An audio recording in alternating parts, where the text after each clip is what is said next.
एक बार नैमिषारण्य तीर्थ में एकत्रित शौनकी आदि ऋषियों ने शिशु जी से पूछा कि महाराज, महामुनि किस व्रत या तप से अभीष्ट फल की प्राप्ति होती है? हमें यह आपसे सुनना चाहते हैं, कृपया बताइए। तब सूत जी बोले, देव ऋषि नारद, यह बात भगवान कमलाकांत से पूछी थी। हे ऋषियों, उन्होंने इसका जो उत्तर दिया था उसी को अब आप सभी ध्यानपूर्वक सुनिए।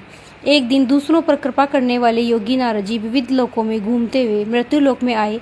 उन्होंने देखा यहाँ के सभी मनुष्य तरह तरह के दुखों से पीड़ित हैं और अपने अपने कर्मों के अनुसार विविध योनियों में जन्म लेकर दुख भोग रहे हैं।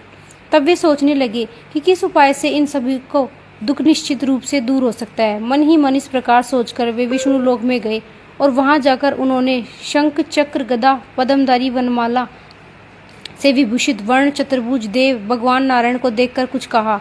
नारद जी बोले, नारायण नारायण, प्रभु आप मन और वाणी से अति अनंत शक्ति हैं, आदि मध्य और अंत से रहित हैं, निर्गुण हैं, गुणात्मा हैं, सबके आदिभूत हैं और भक्तों के दुखों का नाश करने वाले हैं। प्रभु आपको मेरा बारंबार नमस्कार। भगवान श्री विष्णु ने नारद जी की स्तुति सुनकर इस प्रकार उत्तर दिया। भगवान बोले, महाभाग, आप किस प्रयोजन से यहाँ आए हैं? आपके मन में क्या इच्छा है, बताइए, मैं आपकी सभी बातों का उत्तर अवश्य दूंगा। तब नारद जी कहने लगे, प्रभु, मृत्यु लोक में मनुष्य पाप कर्म वश तरह तरह की योनि में जन्म लेकर तरह तरह से दुख भोग रहे हैं और अपने अपने पापों का फल प्राप्त कर रहे हैं। नाथ, वे उनके सारे क्लेश वे सारी दुख बड़े आसानी से कैसे ही दूर हो सकते हैं? यदि मुझ पर आपकी विशेष कृपा है तो आप बताइए, उसी को सुनने से मेरी इच्छा है। तभी श्री भगवान कहने लगे, वत्स, लोगों के प्रति अनुग्रह कामी होकर तुमने बड़ी अच्छी बात पूछी है, जिसके करने से मनुष्य मोह से मुक्त हो जाता है। वह मैं तुमसे कह रहा हूँ, ध्यानपूर्वक सुनो। एक अत्यंत पवित्र व्रत है जो स्वर्ग या पृथ्वी पर अति दुर्लभ है। मैं स्नेहवश आज उसी को प्रकट कर रहा हूँ। इस व्रत का नाम सत्यनारायण व्रत है। इसको भली भांति विधान पूर्वक बतलाता हूँ। इस व्रत का सम्यक रूप से अनुष्ठान किए जाने पर परलोक में सुख प्राप्ति होती है। भगवान की इस बात को सुनकर नारद जी ने फिर कहा कि प्रभु, इस व्रत को क्या फल है, इसकी क्या विधि है, किसने यह व्रत किया है और कब यह करना चाहिए, यह सभी विस्तार से बतलाइए। तब भगवान बोले, इस व्रत को दुख शोक आदि का नाश होता है, धन्य धान्य की वृद्धि होती है। यह व्रत सौभाग्य, संतति और सर्वत्र विजय प्रदान करता है। मनुष्य भक्ति श्रद्धा के साथ जिस किसी दिन यह व्रत कर सकता है, परंतु सत्यनारायण देव निशामुख अर्थात संध्या के समय पूजे जाते हैं और संतुष्ट होते हैं। धर्मपरायण मनुष्य ब्राह्मण और बंधु बांधवों के साथ यह व्रत करे, भक्ति के साथ भोग लगाए। भोग उत्तम पदार्थों का होना चाहिए। भोग सवा के हिसाब से, जैसे सवा छटाक, सवा पाव, सवा सेर आदि होना चाहिए। केला, घी, दूध, गेहूं का आटा न मिलने पर चावल का आटा और चीनी अथवा गुड़ का भोग लगाना चाहिए। यह सभी चीजें परिमाण के हिसाब से होनी चाहिए। सबको एकत्र कर निवेदन करना चाहिए। फिर घर के लोगों के साथ कथा सुनकर योग्य ब्राह्मण को दक्षिणा देनी चाहिए। इसके बाद ब्राह्मणों को प्रसाद खिलाकर अपने बंधु बांधवों के साथ भक्ति पूर्वक खुद भी प्रसाद ग्रहण करना चाहिए और भगवान के सामने प्रेम परवश होकर नाचना और गाना चाहिए। इसके बाद स्तुति करके श्री सत्यनारायण भगवान का स्मरण करते हुए घर जाना चाहिए। इस प्रकार करने पर मनुष्यों को निश्चय ही मनवांछित फल प्राप्त होगा। विशेषकर इस कलयुग में तो सत्यनारायण व्रत के अलावा पृथ्वी पर अभिष्ट सिद्धि का और कोई उपाय है ही नहीं। पूर्व काल में एक ब्राह्मण इस व्रत को करके कृत हो गया। अब उनकी कथा कहता हूँ, सुनो। काशीपुर ग्राम में एक निर्धन ब्राह्मण रहा करते थे। वे भूख प्यास से व्याकुल होकर सदा पृथ्वी पर भटका करते। ब्राह्मण को दुखी देखकर ब्राह्मण प्रिय भगवान वृद्ध ब्राह्मण का रूप बनाकर उनके पास आए और उन्होंने बड़े आदर के साथ पूछा कि हे ब्राह्मण देवता, आप किस लिए अत्यंत दुखी होकर सारी पृथ्वी पर भटक रहे हैं? अगर आपकी इच्छा हो तो सारी बात मुझसे कहिए, मैं सुनना चाहता हूँ। ब्राह्मण ने कहा, मैं बड़ा गरीब हूँ, भीख मांगने के लिए इस प्रकार भटकता रहता हूँ। आप कोई उपाय जानते हो तो बताइए। व्रत ब्राह्मण ने कहा, सत्यनारायण विष्णु भगवान मनचाहा फल देते हैं। हे ब्राह्मण, आप श्री सत्यनारायण भगवान का उत्तम व्रत करें। इस व्रत को करके सभी दुखों से मुक्त हो जाते हैं। भगवान बोले, व्रत बने वे सत्यनारायण भगवान को आदरपूर्वक व्रत की पूरी विधि बताकर वहां से अंतर ध्यान हो गए। इसके बाद वे ब्राह्मण मन ही मन भगवान का चिंतन करते हुए अपने घर लौट आए। उन्होंने समझा कि नारायण ने ही मुझको यह व्रत बतलाया, इसलिए मैं इस व्रत को अवश्य करूंगा। ब्राह्मण इसी सोच विचार में उनकी रात में नींद नहीं आई। प्रातःकाल उठते ही सत्यनारायण व्रत करूंगा यह संकल्प करके वह ब्राह्मण भिक्षा के लिए चल दिए। उस दिन ब्राह्मण को और दिन की अपेक्षा अधिक धन की प्राप्ति हुई। उसके द्वारा उन्होंने बंधु बांधवों के साथ सत्यनारायण भगवान का व्रत किया। उस व्रत के प्रभाव से वे श्रेष्ठ ब्राह्मण सभी दुखों से छुटकारा, संपूर्ण संपत्ति से संपन्न हो गए। तभी से वे हर महीने श्री सत्यनारायण व्रत करने लगे। भगवान ने आगे कहा कि हे देव ऋषि, वे उत्तम ब्राह्मण व्रत रूपधारी नारायण के द्वारा व्रत को जानकर सभी पापों से मुक्त हो गए और उन्होंने दुर्लभ मोक्ष की प्राप्ति की। नारद, जिस समय इस व्रत को पृथ्वी में प्रचार होगा उस समय मनुष्य के सभी दुख नष्ट हो जाएंगे। श्री सूत जी बोले, हे ऋषियों, नारायण ने महात्मा नारद को जैसे कहा था ठीक वैसा ही मैंने आप लोगों से कह दिया, अब और क्या कहूँ। तब ऋषियों ने पूछा, इसके बाद पृथ्वी पर इस व्रत का अनुष्ठान किस मनुष्य ने किया था? हे मुनि, यह सब हम सुनना चाहते हैं। इस विषय में हमारे मन में बड़ी श्रद्धा हो गई। तब श्री सूत जी बोले, मुनियों, उसके बाद पृथ्वी पर किसने यह व्रत किया था, अब यह भी सुनो। एक दिन वे श्रेष्ठ ब्राह्मण अपने बंधु बांधवों के साथ अपने वैभव के अनुसार व्रत कर रहे थे। उसी समय वहां एक लकड़हारा आया। लकड़हारे ने लकड़ी बाहर रख दी। वह ब्राह्मण के घर अंदर चला गया। उस समय वहां प्यास से पीड़ित था। उन ब्राह्मणों को कार्य में लगे देखकर प्रणाम करके उनसे पूछा, महाराज, आप यह क्या कर रहे हैं? ब्राह्मण ने कहा, श्री सत्यनारायण भगवान का व्रत है। यह व्रत दुख दरिद्रता का नाश करने वाला है और सभी प्रकार की इच्छित वस्तुओं को देता है, पुत्र पौत्र आदि की वृद्धि करता है। इस व्रत के प्रभाव से ही धन धान्य आदि महान समृद्धि से मेरा घर भर गया। ब्राह्मण की इस बात को सुनकर लकड़हारे को बड़ी प्रसन्नता हुई। वह जल पीकर और प्रसाद लेकर शांत मन से श्री सत्यनारायण देव का चिंतन करते हुए अपने नगर में चला गया। उसने मन ही मन कहा कि आज लकड़ियों के बेचने पर जो मुझे धन मिलेगा उसी के द्वारा मैं श्री सत्यदेव का यह उत्तम व्रत जरूर करूंगा। इस प्रकार मन में विचार कर वह लकड़ियों के बोझ को सिर पर उठाकर नगर में धनियों के साथ रमणीय स्थान में पहुंच गया। आज लकड़हारे को लकड़ियों का दुगना दाम मिला। उसका मन प्रसन्न हो गया। वह पके हुए केले, चीनी, घी, दूध और गेहूं का आटा सब वस्तुएं सवाई साहब से लेकर घर पहुंचा। इसके बाद बंधु बांधवों के निमंत्रण देकर उसने विधि पूर्वक यह व्रत किया। इस व्रत के पुण्य प्रभाव से वह लकड़हारा धन और पुत्र से संपन्न हो गया। इस लोक में सभी सुख भोग कर अंत में सत्यपुर अर्थात वैकुंठ लोक को प्राप्त हुआ। सूत जी बोले, महाराज कहने लगे कि ऋषियों, अब एक और घटना कहता हूँ, सुनो। पूर्व काल में उल्कामुख नामक एक जितेंद्र सत्यवादी प्रबल पराक्रमी राजा थे। वे बुद्धिमान राजा प्रतिदिन भगवान के मंदिर में जाते और धन देकर ब्राह्मणों को संतुष्टि करते।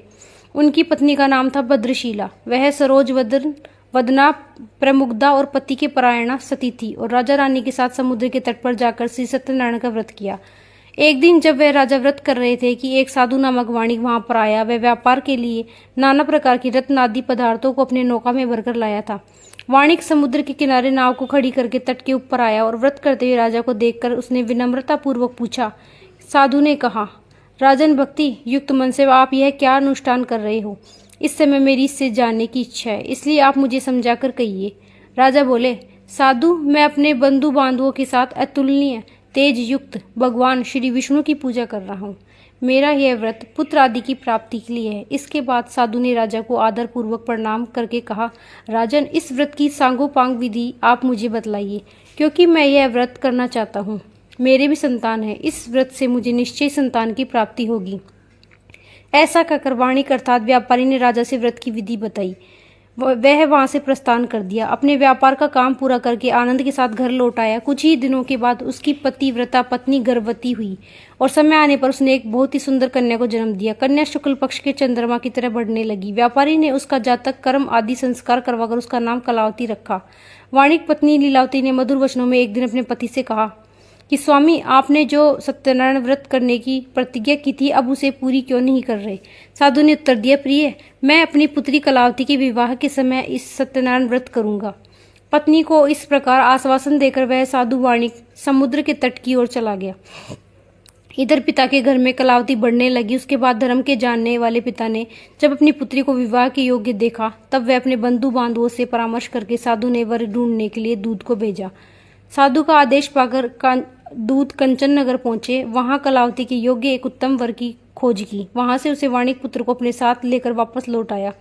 साधु वाणिक उस सुंदर सद्गुणी वाणिक कुमार को देखकर बहुत प्रसन्न हुआ और अपनी जाति के बंधुओं के साथ मिलकर बड़ी प्रसन्नता से यथाविधि अपनी कन्या उसको अर्पित कर दी, अर्थात उसके साथ विवाह कर दिया। दुर्भाग्यवश कलावती के विवाह के समय भी वाणिक पुत्र उस उत्तम व्रत की बात भूल गया। इससे सत्यनारायण भगवान उस पर रुष्ट हो गए। कुछ दिनों बाद व्यापार में निपुण व्यापारी अपने श्रीमान जामाता अर्थात दामाद को लेकर व्यापार के लिए बाहर गया और राजा चंद्रकेतु के राज्य में समुद्र के पास ही रमणी रत्नासार नगर में जा पहुंचा। वहाँ एक पूरी बनकर वह अपना व्यापार करने लगा।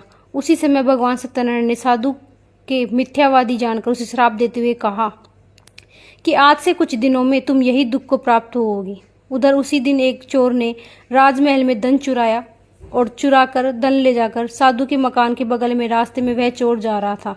उसने घूमकर पीछे की ओर देखा, राजा के दूत उसके पीछे पीछे ही दौड़कर आ रहे थे। वह डर गया और चुराए हुए धन को वहीं छोड़कर जल्दी से भाग गया। दूतों ने आकर देखा कि साधु व्यापारी के घर के पास राजा का धन पड़ा हुआ है। तब उन्होंने जामाता और साधु व्यापारी को पकड़ लिया। उन दोनों को बांधकर बड़ी प्रसन्नता से तुरंत राजा के पास ले जाकर कहा कि हे प्रभु, दोनों चोर पकड़ में आ गए, इन्हें देखिए और आज्ञा दीजिए कि क्या किया जाए। इसके बाद राजा की आज्ञा से दूतों ने दोनों व्यापारियों को अच्छी तरह बांधकर बड़ी कठिन कारावास में डाल दिया। उस समय उनके संबंध में कोई भी विचार किया गया। उन दोनों ने बहुत कुछ कहा कि श्री सत्यनारायण भगवान की माया से किसी ने उसकी एक भी नहीं सुनी। इसके बाद राजा चंद्रकेतु ने उनकी सारी धन संपत्ति छीन ली। इधर सत्यदेव के श्राप से घर में लीलावती और कलावती पर भी दुख आ गया। घर में जो कुछ भी धन संपत्ति थी चोरों ने सारी चुरा ली। लीलावती मानसिक और शारीरिक दुखों से और भूख प्यास से पीड़ित होकर दाने दाने की चिंता में नगर में घर घर भटकने लगी। इस प्रकार कलावती भी प्रतिदिन अन्न के लिए भटकने लगी। एक दिन भूख से व्याकुल कलावती घर से निकलकर किसी ब्राह्मण के घर पहुंची। उसने वहां देखा कि सत्यनारायण भगवान का व्रत हो रहा है। वह बैठ गई और कथा सुनकर उसने भगवान से मनोरथ पूर्ति के लिए प्रार्थना की। इसके बाद प्रसाद लेकर उसी रात को वह अपने घर लौट आई। लीलावती ने अपनी कन्या को बहुत डांट कर कहा कि बेटी, तू इतनी रात तक कहाँ थी और तेरे मन में क्या है? कलावती ने उत्तर दिया, माता, ब्राह्मण के घर सत्यनारायण भगवान का व्रत था, उसी को मैं देख रही थी और सत्यनारायण भगवान का यह व्रत सभी मनोरथों को पूर्ण करने वाला है। अपनी कन्या की बातें सुनकर लीलावती भी यह व्रत करने को तैयार हो गई। उस साध्वी साधु पत्नी ने अपने सुहृदय बंधुओं के साथ श्री सत्यनारायण भगवान का व्रत रखा।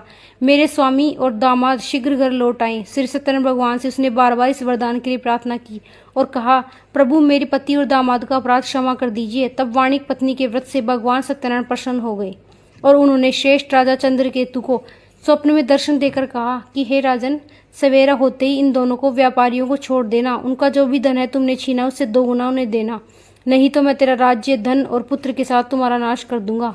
राजा को स्वप्न में इतना कहकर प्रभु अंतर ध्यान हो गए। प्रातःकाल होते ही वे राजा अपनी सभा में गए और अपने स्वजनों के साथ वहां बैठकर उन्होंने दूतों को आज्ञा दी कि अभी जाकर उन दोनों बंदी महाजनों को तुरंत कैद से मुक्त कर दो। राजा की आज्ञा पाकर दूतों ने दोनों व्यापारियों को मुक्त कर दिया और उन्हें साथ लेकर विनय पूर्वक राजा से कहा, महाराज, दोनों व्यापारियों की हथकड़ी बेड़ी खोलकर उन्हें यहाँ से ले आए। उसी समय उन दोनों के साथ मन में पुरानी बातें याद आ गई और भगवान सत्यनारायण की महिमा को याद करके वे दोनों व्यापारी विस्मय और भय से विकल हो गए। उन्होंने राजा चंद्रकेतु को प्रणाम किया। राजा ने भी उनको देखकर बड़े आदर से, देव वश तुम्हें यह मान कष्ट भोगना पड़ा, अब तुम्हें कोई भय नहीं है, तुम दोनों को मुक्त कर दिया है। इसके बाद राजा चंद्रकेतु ने सोने रत्नों से बने हुए गहनों के द्वारा दोनों व्यापारियों को सुसज्जित किया, बड़ी मीठी वाणी से उनको सुख पहुंचाया और छीने हुए धन से 2 गुना धन देकर कहा कि अब तुम जाओ। राजा को प्रणाम करके, राजन, आपकी कृपा से ही मैं घर जाने में समर्थ हो सका हूँ। उस समय साधु ने मंगलाचार करते हुए यात्रा प्रारंभ की, ब्राह्मणों को धन का दान किया और अपने नगर की ओर दोनों चल पड़े। कुछ ही दूर जाकर आगे बढ़ने पर भगवान सत्यनारायण के दंडी वेश में आकर उनसे पूछा, बताओ तुम्हारी नाव में क्या है? तब महाराज ने बड़े गर्व से साधु की अवहेलना करके उसकी हंसी उड़ाते हुए, दंडी को क्यों पूछ रहे हो? तुम्हें रुपए चाहिए क्या? मेरी नाव में तो लता और पत्ते भरे हुए हैं। दंडी के वेश में आए हुए श्री सत्यनारायण भगवान साधु के इस निष्ठुर वचन को सुनकर कहने लगे, तुम्हारे वचन सत्य हो। और ऐसा कहकर वे चले गए। दंडी के कुछ दूर जाने पर साधु भी समुद्र के किनारे पहुंचा और नित्य क्रिया करने के बाद जब वह अपनी नाव पर गया तो उसने देखा कि नाव में तो पत्ते और लता भरे हुए हैं। यह देखकर उसे बड़ा आश्चर्य हुआ और वह मूर्छित होकर धरती पर गिर गया। थोड़ी देर के बाद होश आने पर वह बड़ी चिंता में डूब गया। अपने ससुर की यह दशा देखकर दामाद ने उससे कहा कि आप किस शोक कर रहे हैं? यह सब तो दंडी महाराज के श्राप का ही फल है। वे सब कुछ करने में समर्थ है, वे ही हैं, इसमें कोई संदेह नहीं है। हम दोनों चलकर उन्हीं की शरण ले तो हमारा मनोरथ पूर्ण हो जाएगा। दामाद की यह बात सुनकर साधु व्यापारी दौड़कर दंडी के पास पहुंचा और उनके दर्शन करके भक्ति पूर्वक नमस्कार करके उनसे बोला, महाराज, बड़ा दुरात्मा हूँ, आपकी माया से मुग्ध होकर मैंने जो कुछ कह दिया उसके लिए मुझे क्षमा करिए। मैंने आपके सामने दुष्ट वचनों का प्रयोग किया। हे प्रभु, इसके लिए मुझे क्षमा करिए। क्षमा ही साधुओं का धन है। साधु तो दूसरों को उपकार करने में ही लगे रहते हैं। ऐसा कहकर शोक विवल होकर वह व्यापारी बार बार दंडी महाराज को प्रणाम करने लगा और रोने लगा। साधु व्यापारी को इस प्रकार विलाप करते देख दंडी महाराज ने कहा, रो मत, मेरी बात सुनो। तुम मेरा अपमान करके मेरी पूजा से विमुख हो गए थे, उसी के फलस्वरूप बार बार तुमको दुख प्राप्त हो रहा है। भगवान के इस प्रकार के वचनों को सुनकर साधु व्यापारी ने भगवान की स्तुति व प्रणाम करके बोला, प्रभु, ब्रह्मा आदि स्वर्गवासी देवता आपकी माया से मोहित होकर आपके आश्चर्यमय रूप और गुणों को नहीं जानते, इसलिए मैं भला आपको कैसे जान सकूंगा। आप प्रसन्न हो जाइए प्रभु, मैं अपने वैभव अपनी सामर्थ्य के अनुसार आपकी पूजा अवश्य करूंगा। मैं आपकी शरण में हूँ, मुझे पुत्र और धन दीजिए, मेरी रक्षा कीजिए। साधु व्यापारी के इस प्रकार भक्ति युक्त वचनों को सुनकर भगवान जनार्दन संतुष्ट हो गए और साधु को मनचाहा वरदान देकर वहीं अंतर्ध्यान हो गए। इसके बाद साधु ने नाव पर चढ़कर देखा तो राव रत्नों से भरी हुई थी। सत्यनारायण भगवान की कृपा से मुझे मनवांछित फल मिल गया। ऐसा कहकर साधु ने अपने मित्रों के साथ विधिवत सत्यनारायण भगवान की पूजा की और बड़े हर्ष के साथ यात्रा प्रारंभ की। बड़ी तेजी से नाव चलाकर वे दोनों अपने देश में जा पहुंचे। साधु ने अपने दामाद से कहा, वत्स, वह देखो, मेरी नगरी दिखाई दे रही। इसके बाद साधु ने अपनी धन के रखवाले दूत को नगर में भेजा। दूत ने साधु की पत्नी लीलावती के पास जाकर हाथ जोड़कर प्रणाम करते हुए कहा, आपके पतिदेव तरह तरह के रत्न धन के साथ अपने दामाद सहित मित्रों से घिरे हुए आ रहे हैं। साध्वी वर्णिक पत्नी दूत के मुख से अपनी पति और दामाद के आने का समाचार सुनकर बड़ी प्रसन्न हुई। सत्यनारायण भगवान की पूजा करके उसने अपनी पुत्री से कहा, पुत्री, मैं अपने पति और दामाद के स्वागत के लिए जाऊंगी, तुम भी तुरंत मेरे साथ चलो। माता की बात सुनकर कलावती ने सत्यनारायण भगवान का व्रत किया, किंतु प्रसाद ग्रहण किए बिना ही वह पति के सामने चल पड़ी। इससे सत्यनारायण भगवान रुष्ट हो गए। धन रत्न और दामाद को लेकर नौका जल में अदृश्य हो गई। कलावती ने जब वहां अपने पति को नहीं देखा तो वह शोक से अत्यंत व्याकुल हो गई और धरती पर गिर पड़ी। वह अपने पति और नाव के न दिखने से अत्यंत शोकातुर हो गई। पुत्री की इस दशा को देखकर साधु व्यापारी बहुत डर गया। उसने सोचा कि यह बड़ा आश्चर्य हो गया। नाव खेलने वाले भी बड़ी चिंता करने लगे। यह सब देखकर पतिव्रता लीलावती अत्यंत दुख से विवल होकर विलाप करती हुई अपने पति से कहने लगी, स्वामी, मैंने अभी अपने दामाद को देखा था। क्षण भर में ही नौका के साथ दामाद भी अदृश्य हो गए। अब वे कहीं भी नहीं दिख रहे हैं। पता नहीं किस देवता ने इस प्रकार हरण कर लिया। आप क्या भगवान सत्यनारायण के प्रभाव को नहीं जानते? लीलावती इस प्रकार कहकर विलाप करने लगी। उसी के साथ सारे बंधु बांधव भी रोने लगे। लीलावती अपनी पुत्री को गोद में लेकर विलाप करने लगी। पुत्री कलावती ने स्वामी को डूबा हुआ जानकर बड़े दुखी हृदय से पति की पादुका को लेकर सती होने का निश्चय किया। धर्म को जानने वाले साधु व्यापारी अपनी पुत्री की स्थिति को देखकर अपनी पत्नी के साथ शोक से व्याकुल हो गया और उसके मन ही मन में सोचा, निश्चय किया, सत्यनारायण भगवान की माया के द्वारा ही मेरे दामाद भी हर गए।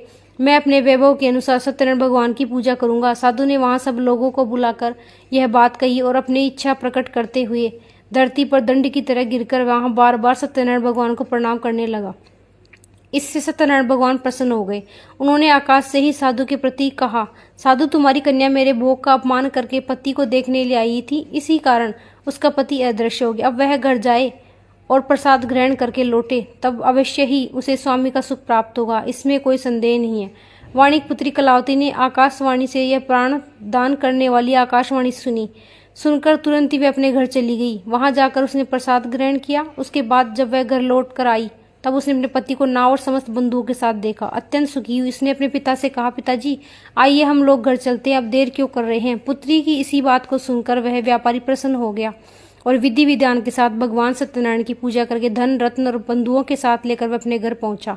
इसके बाद हर संक्रांति और पूर्णिमा को यह यथाविधि सत्यनारायण भगवान की पूजा करता है। इस लोक में सुखी होकर अंत में सत्यपुर को प्राप्त हो गया। श्री सूत जी बोले, हे श्रेष्ठ मुनियों, उपाख्यान और सुनिए। पूर्व काल में वंश ध्वज नामक एक प्रजापालन में तत्पर राजा थे। उन्होंने सत्यनारायण भगवान के प्रसाद का परित्याग किया था, इसलिए वे दुख को प्राप्त हुए।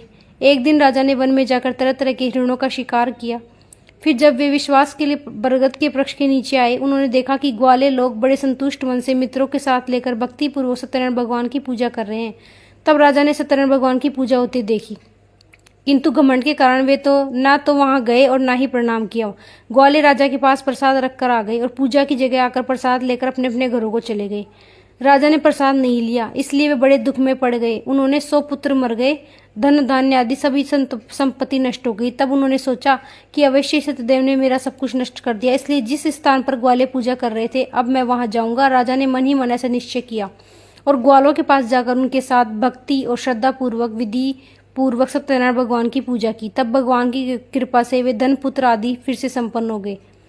इस लोक में सभी सुख भोग कर अंत में श्री वैकुंठ लोक को गए। जो मनुष्य इस परम दुर्लभ श्री सत्यनारायण भगवान के व्रत की कथा को सुनता है, व्रत का आचरण करता है, भक्ति मुक्त दायिनी इस पवित्र को कथा सुनता है, वह भगवान सत्यनारायण की कृपा से धन धान्य से सुख समृद्धि को प्राप्त होता है। इससे दरिद्रता धन की प्राप्ति कर लेता है, बंदी बंधन से मुक्त हो जाता है, भयभीत भय से मुक्ति पा लेता है और मनुष्य इस लोक में सभी मनवांछित फल को पाकर अंत में वैकुंठ धाम को जाता है।